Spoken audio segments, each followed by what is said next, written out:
मंडळी, ठरलं तर मग या मालिकेचा आजचा म्हणजेच 3 नोव्हेंबरचा रिव्ह्यू तुम्ही ऐकत आहात. आणि प्रेक्षकांनो, गेले 2 दिवस आपला रिव्ह्यू आला नाही कारण माझी तब्येत खूपच अचानक बिघडली होती.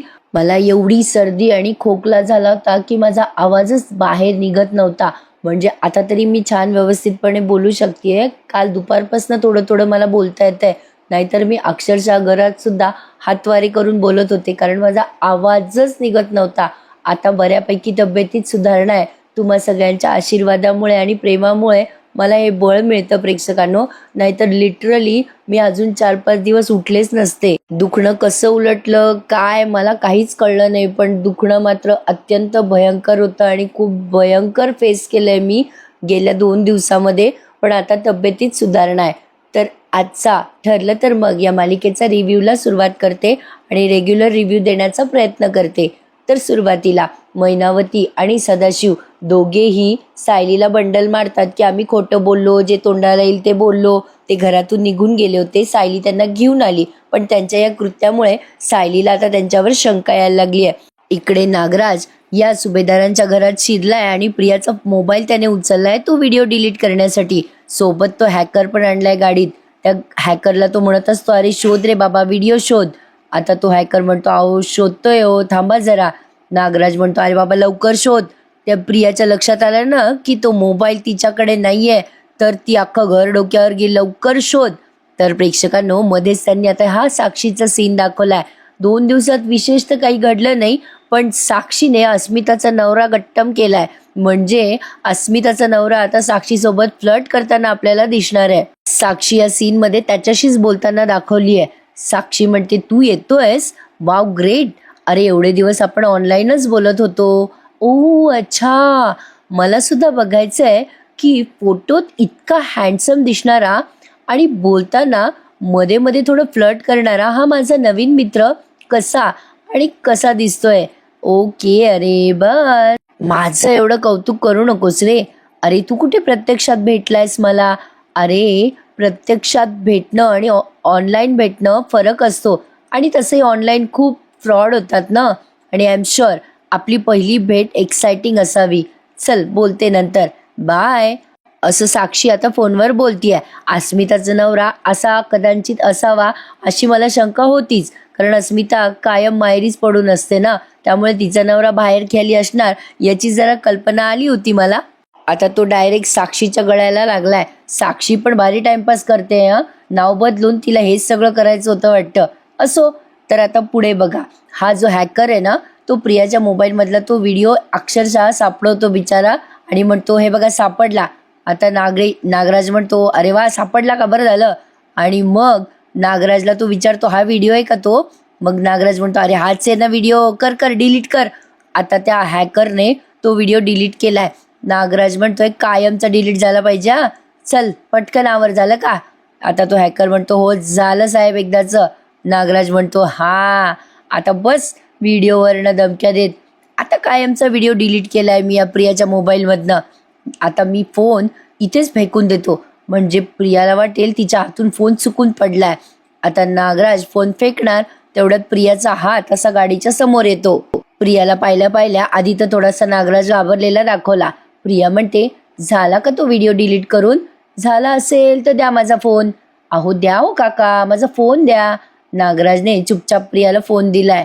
प्रिया म्हणते, काय हो काका, तुम्हाला काय वाटलं माझं लक्ष नाहीये म्हणून पटकन फोन उचललात. काका मी तुम्हाला फोन उचलू दिला. काय आहे ना, तुम्ही इडली इडली करत बोंबलत आला होतात ना इडलीवाल्यासारखे, तेव्हाच माझ्या लक्षात आलं काका काहीतरी गडबड आहे. काय काका कसला विचार करताय, तुम्ही मूर्ख ठरलात का मी हुशार ठरले, हाच विचार करताय ना काका. नागराज आता काहीच बोलत नाही, नुसता बघत असतो तिच्याकडे. आता प्रिया म्हणते, काय हो, तुमच्या मूर्खपणात सामील व्हायला नवीन पार्टनर शोधला वाटतं. आता तो हॅकर प्रियाकडे बघायला लागतो. प्रिया म्हणते, या पार्टनरचा काही उपयोग होणार नाहीये तुम्हाला. आणि काका तुम्हाला काय वाटलं की तो व्हिडिओ फक्त मोबाईलमध्येच सेव्ह केला असेल का मी, दुसरीकडे कुठे सेव्ह नसेल केला. हे एवढी बावळट वाटले का मी तुम्हाला. काका मी काय तुम्हाला दुसरीत वाटले का. अहो मी तो व्हिडिओ अशा ठिकाणी ठेवलाय की जिथे तुम्ही किंवा मैपत गँगचा हा पार्टनर पोहोचू सुद्धा शकणार नाही. तुमचा हा नवीन पार्टनर. आता तो हॅकर प्रियाकडे रागाने बघायला लागतो. प्रिया म्हणते, काका कशाला वेळ वाया घालवता, असं म्हणून निघून जात असते. जाते आणि पुन्हा माघारी फिरते आणि म्हणते, बाय द वे तुम्ही ते आमच्या घरात भिकारडं जोडपं पाठवलंय ना. नागराज म्हणतो, ए प्रिया, अगं जरा आदराने बोल, अगं तुझे आई बाबा आहेत ते. प्रिया म्हणते, हे कोणाला कळायच्या आत ते इथून पळून जातील आणि ते सत्य कोणालाही कळू देणार नाही मी, याची जबाबदारी माझी. म्हणजे हिला असं म्हणायचं आहे की ते माझे आई वडील हे सत्य कधीच बाहेर येणार नाही. पण आता प्रेक्षकांनो, सायली मात्र हात धुवून मागे लागली आहे आणि तेही अर्जुनचा रुसवा पत्करून. आता मालिका पुढे इंटरेस्टिंग होईल असं वाटतंय खरं. मी बिचारी आपली आशा धरते, पण आता काहीतरी जो पचका व्हायचा तो होत राहतो माझा, ती गोष्ट वेगळी असो. नाही पण मालिका खरंच छान दाखवलंय प्रेक्षकांनो ते. आता साक्षीच्या निमित्ताने अस्मिताचा नवरा आपल्या समोर येणार आहे, ही काय मोठी गोष्टच आहे ना ही. एवढे दिवस असा काय म्हणतात ते इमॅजिनरी असलेला हा अस्मिताचा नवरा आता समोर येईल. सायली आता दार लावते जोरात आणि तिला राग आलेला असतो तिच्या आईवडिलांचा. पुढच्या सीन मध्ये आपल्याला हे दिसतंय. अर्जुन म्हणतो सायलीला, काय झालं सायली, तू काय एवढी चिडचिड करतेस. सायली म्हणते, असे कसे वागू शकले माझे आई वडील. अहो पैशाची चणचण आहे म्हणून कोणी असं भीक मागतं का रस्त्यावर जाऊन. अर्जुन म्हणतो, अगं जाऊ दे सायली, तू शांत हो. सायली म्हणते, शांत कशी होऊ मी, डोकं भणभणतंय माझं. त्यांना कळत नाहीये का तुम्ही त्यांच्यासाठी किती करताय आणि या सगळ्याची परतफेड ते अशी करणार आहेत. आपण जेव्हा बाहेरून आलो तेव्हा कसे खोटं बोलत होते ते तुम्ही पाहिलं ना. हो आता सायलीला ते सगळं आठवतं.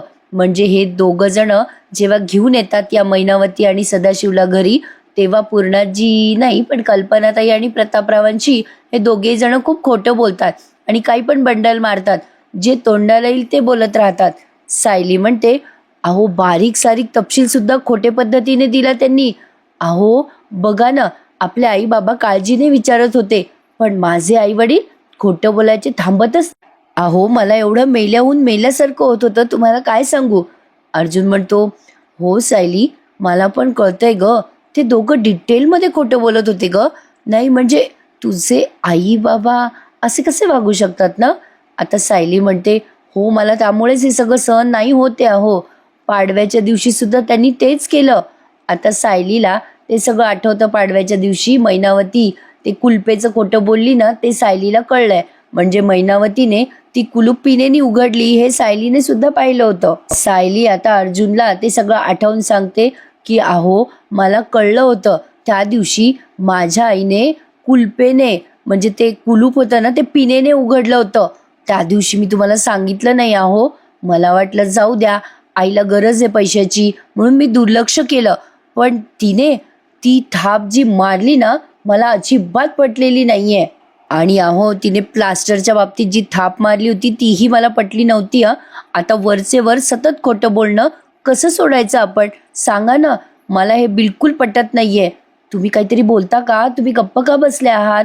तुम्ही आई बाबाच्या दुकानात माझा फोटो पाहिला आणि त्यांना आई वडील म्हणून, माझे आई वडील म्हणून घरी घेऊन आलात. पण अहो माझ्या मनाला काही पटत नाहीयेत या गोष्टी. या सगळ्या गोष्टींवर फेरविचार व्हायला हवा.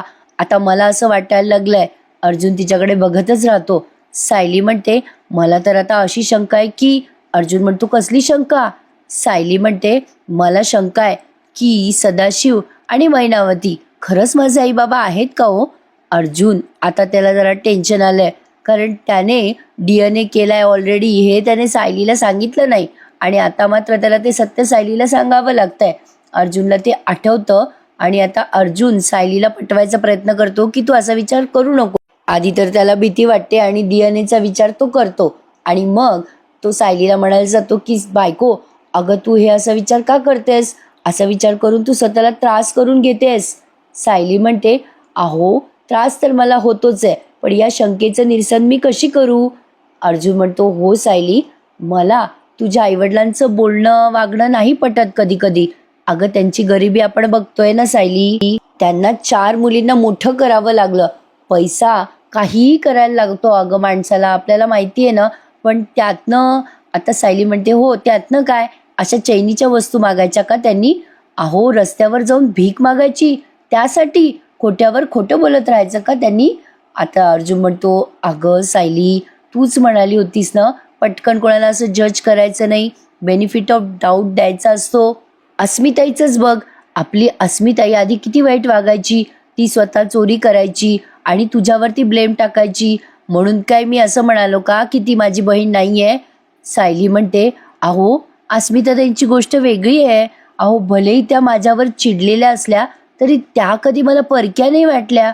पण मला या दोघांच्या बाबतीत, माझ्या आईवडिलांच्या बाबतीत ओलावा नाही जाणवत. प्रतिमा आत्याच्या बाबतीत जे जाणवतं, जे मला आपल्या आईंच्या बाबतीत जाणवतं, ते मला त्यांच्या बाबतीत नाही जाणवत. माझ्या आईवडिलांच्या बाबतीत मला नाही ओलावा जाणवत. अर्जुन म्हणतो, अगं पण तुझे आई वडील जेव्हा आले तेव्हा तू खुश होतीस ना, तू त्यांना प्रेमाने एक्सेप्ट केलं होतं ना? सायली म्हणते, कारण मला सांगण्यात आलं होतं की ते माझे आई बाबा आहेत. माझ्यासाठी तो सुखाचा धक्का होता अहो, त्यामुळे मी नाही विचार केला की फोटो बघून तुम्ही त्यांना आपल्या घरी घेऊन आलात आणि ठरवून टाकलं की हे माझे आई वडील आहेत. अर्जुन म्हणतो, अगं अगं ते फोटो, तुला माहित नाही सायली, फक्त तेवढीच प्रोसेस नव्हती, खूप मोठी प्रोसेस होती. मी तुझ्या शाळेत गेलो, तिकडनं माहिती घेतली, मग त्यांना शोधलंय. तू म्हणतेस की मी मी चुकलोय? सायली म्हणते, हे बघा अहो, तुम्ही पुन्हा विचार करा आणि विचार करा, असे चिडू नका. मला परत परत शंका येते आईवडिलांवर माझ्या. अर्जुन म्हणतो, अगं याचा अर्थ तू माझ्यावर पण शंका घेतेस सायली. सायली म्हणते, मी असं म्हटले का? पण माझं मन मला सांगते की. अर्जुन म्हणतो, तुझं मन तुला लाख काहीही सांगू दे, पण माझ्या हातात ठोस पुरावा आहे सायली. अगं मी पुराव्यांवरच विश्वास ठेवतो. सायली म्हणते, पुरावे दाखवायला काय कोर्ट आहे का हे? आणि काय हो, फोटोच आहे ना फक्त तुमच्या हातात पुरावा म्हणून? तुम्हाला मी सांगते की आईंबद्दल, प्रतिमा आत्याबद्दल जसं मला वाटतं तसं या मैनावती लोखंडेबद्दल नाही वाटत. अर्जुन म्हणतो, अगं तू काय म्हणतेस, तुझं मन काय म्हणतं हे महत्त्वाचं नाही आहे. अगं मान्य आहे मला, तुझ्या आईमध्ये आणि तुझ्यामध्ये काही गोष्टीत साम्य नाही आहे. आणि हो, त्या दिवशी त्यांनी सेफ्टी पिननी कुलूप उघडलं हेही मला माहीत होतं, म्हणूनच मी त्या दिवशी महत्त्वाची स्टेप घेतली. सायली म्हणते, काय स्टेप घेतली तुम्ही? अर्जुन आता तिला सांगतो की मी तुझी आणि तुझ्या आईची DNA टेस्ट केली. आता हे ऐकल्यावर सायलीबाई भडकते आणि म्हणते, काय, तुम्ही माझी आणि आईची DNA टेस्ट केली? अर्जुन म्हणतो, हो केली. सायली म्हणते, एवढी महत्त्वाची गोष्ट तुम्हाला मला सांगावीशी नाही वाटली? अर्जुन म्हणतो, ए सायली, अगं हा वादाचा मुद्दा आहे का? अगं तुला मी नाही सांगितलं कारण कारण मला तुला असं नाराज नव्हतं करायचं. अगं जेव्हा तुला हे माहीत पडेल की मी तुझ्या आईबाबांना शोधतोय, म्हणजे तू तेव्हा कशी रिॲक्ट झाली ते मला आठवतं आहे आजही. आणि मी असं सगळं केलं हे तुला कळलं असतं, तू हर्ट झाली असती ना? सायली म्हणते, अहो. सायली आता हळूच विचारते त्याला की तुम्ही ही टेस्ट कधी आणि कशी केली? मग अर्जुनही सांगतो, अगं त्या दिवशी तुला हेड मसाज देत होतो ना मी, त्या दिवशी मग आता त्याने सगळं सिक्वल सांगितलं हिला की मी तुझा केस उपटला, मग मैनावतीचा उपटला आणि तो DNA टेस्टसाठी दिला. इथे आपल्याला पुन्हा एकदा ते सगळं व्हिज्युअलाइज करून दाखवलंय पास्टमधलं की अर्जुनने कसा सायलीचा केस उपटला, कसा त्या मैनावतीचा उपटला आणि हे सगळं DNA टेस्ट अरेंज केली. पण त्यात गडबड काय झाली आहे प्रेक्षकांनो, DNA रिपोर्ट बदलले नाही गेलेत. प्रियाने तिचा केस टाकल्यामुळे जे खरे रिपोर्ट आहेत तेच बाहेर आलेत आणि सायलीच्या नावाने तो केस होता जो प्रियाचा होता. आता हा केस प्रियाने बदलला, त्यामुळे जे रिपोर्ट आहेत ते ओरिजिनलच आहेत, पण फक्त केस बदलल्यामुळे तो रिपोर्ट जो आहे तो सायलीच्या नावाने आला, एवढंच. आता ते सगळं अर्जुन सायलीला सांगतो आणि सायली म्हणते, रिपोर्ट कुठे आहेत ते DNAचे, दाखवा मला.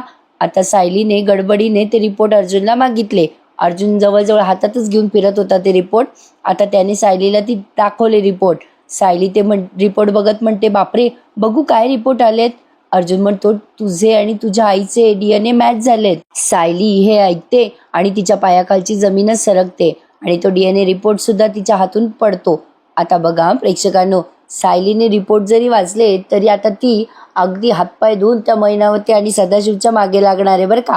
तिला आता काही झालं तरी हे सिद्धच करायचं आहे की तिचे हे आईवडील नाहीच आहे. तिचं मन कुठेतरी म्हणतंय की एवढे खोटारडे वागणारे लोक तिचे आईवडील असूच शकत नाही. मन साक्ष देतं तेव्हा काही ना काही होतं असं तिला वाटायला लागलंय. पण आता बघूयात, येणारे एपिसोड इंटरेस्टिंग असतील. फक्त हा विषय मागे पाडू नये म्हणजे झालं. आता मध्येच प्रियाचं सीन त्यांनी दाखवलाय. प्रिया म्हणत असते, बरं झालं मला या घरामध्ये प्रवेश मिळाला, म्हणूनच तर मी ते DNA रिपोर्ट बदलू शकले ना. आता मला टेन्शन नाही. आता मला शेवटचा घाव घालावा लागेल आणि अर्जुन आणि सायलीची खात्री पटवून द्यावी लागेल. सायली आणि मैनावती सेम सेम विचार करतात म्हणून. विषय का प्रिया, असं ती उगाच स्वतःशी विचार करत बसली आहे. इकडे सायलीला बिचारीला असं झालंय, आता काय करू आणि काय नाही. आता तिने ते DNA रिपोर्ट अर्जुनने दाखवल्यावर आता ती घाबरते म्हणजे टेन्शन आलंय तिला आता.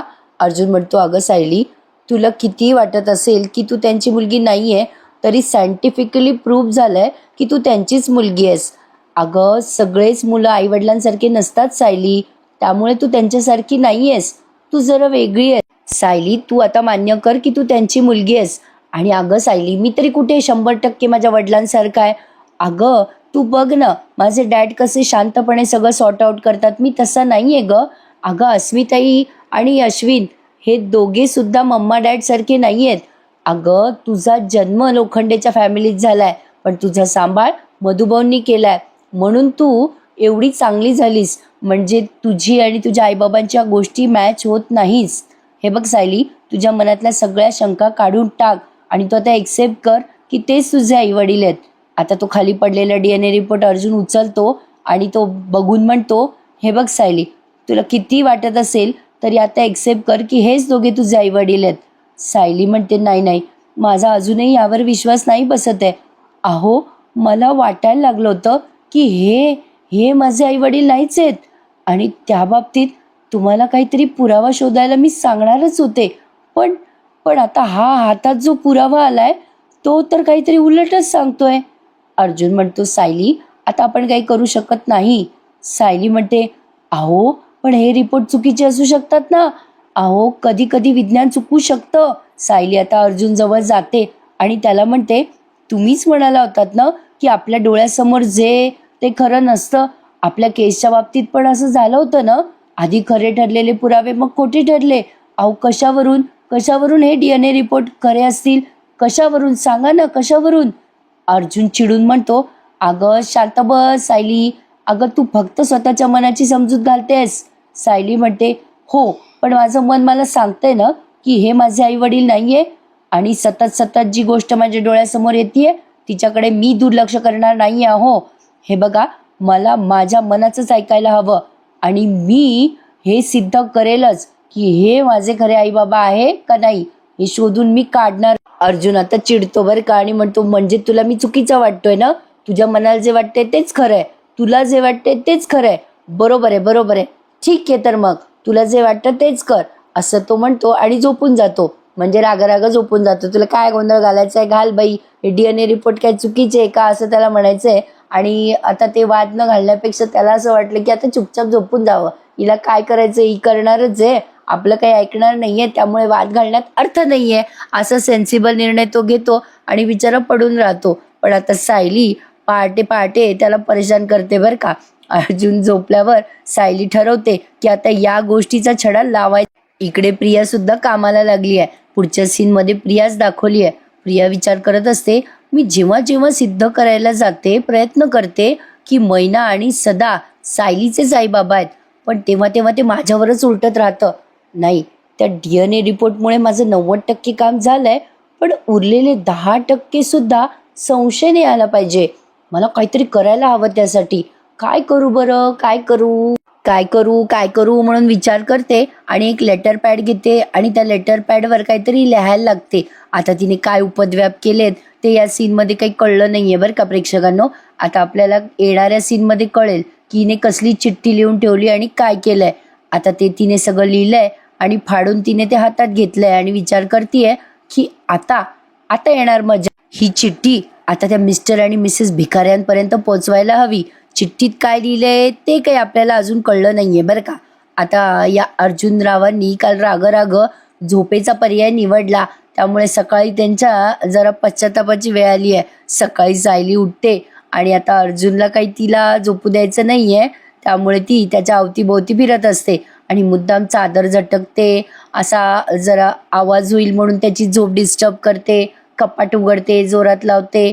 अर्जुन वळवळ करत असतो पण पुन्हा झोपायचा प्रयत्न करतो. शेवटी शेवटचा पर्याय म्हणून हिने हिचे धुतलेले केस त्याच्या अंगावर झटकले, त्यामुळे त्याच्या अंगावर पडलंय पाणी. आता तो उठलाय गडबडीत आणि म्हणतोय, अरे यार सायली झोपू दे ना, काय चाललंय तुझं? सायली म्हणते, झोपा ना मग, मी कुठे काय म्हटले तुम्हाला? अर्जुन म्हणतो, मग तू पाणी का उडवतेस माझ्या चेहऱ्यावर, काय चाललंय तुझं? सायली म्हणते, तुम्हाला माझी प्रत्येक गोष्ट खटकते ना, माझ्या मनाला जे वाटतं ना तेच मी करणार आहे आता. अर्जुनला काही समजे नाही, काय बोलू लागली. आता त्याला आठवतं, अच्छा रात्री वाद झाला त्याच्यावर बोलते वाटतं ही. ते सगळं आठवतो तो आणि आता म्हणतो, बरं कळलं, मला समजलं. आधी तर तो डोक्याला हात मारून घेतो अर्जुन आणि सायलीला म्हणतो, ठीक आहे बाबा, ठीक आहे, तुझं मन जे सांगतंय, तुझ्या मनाला जे वाटते तू तेच कर, पण पाणी नको उडवूस माझ्या तोंडावर. मला माहिती आहे तू जाणून बुजून उडवलंय, पाणी उडवलंय माझ्या तोंडावर, बघ माझ्याकडे पुरावा आहे. आणि पुराव्याशिवाय अर्जुन सुभेदार कधीच काही बोलत नाही. बघ बघ, तो गालाकडे हात दाखवतो आणि सायलीला म्हणतो, बघ ते पाणी. सायली म्हणते, पुराव्याशिवाय नाही बोलत ना तुम्ही. आता तिला काहीतरी आठवलंय बरं का, म्हणजे अर्जुन मैनावतीला आणि सदाशिवला विचारत असतो ना सायलीच्या लहानपणाबद्दल, ते सायलीला आठवतं आणि आता ती तनतन करून चालली जाते बाहेर. अर्जुन विचार करतो, अरे यार हिला काय झालंय, अशी का वागते ही, ए बायको अगं कुठे चाललीस, असा तो आवाज देतो. पण ही पोहोचली सुद्धा तिच्या ठिकाणावर. आणि प्रेक्षकांनो, मालिकेचा एपिसोड इथेच आज संपला. पुढचा प्रोमो त्यांनी इंटरेस्टिंग दाखवलाय. म्हणजे मी मगाशी म्हटल्याप्रमाणे सायली आता हातपाय धुवून, तोंड धुवून, आंघोळ करून त्या मैना सदाशिवच्या मागे लागली आहे. आता त्या दोघांनाही सायली सारखं विचारतीये तिच्या लहानपणी ती कशी होती. आणि चैतन्य आणि सायली दोघाही बहीण भावाचे विचार अगदी जुळतात बरं. हा चैतन्य अर्जुनला म्हणत असतो, वाटतच नाही रे, सायली वहिनी यांच्या पोटी जन्म घेतला असेल सायली वहिनीने. आणि सायली मैनाला विचारते, मी लहानपणी चोऱ्या करायची का? मैना म्हणते, हो, जे खरंय ते सांगते की तुला.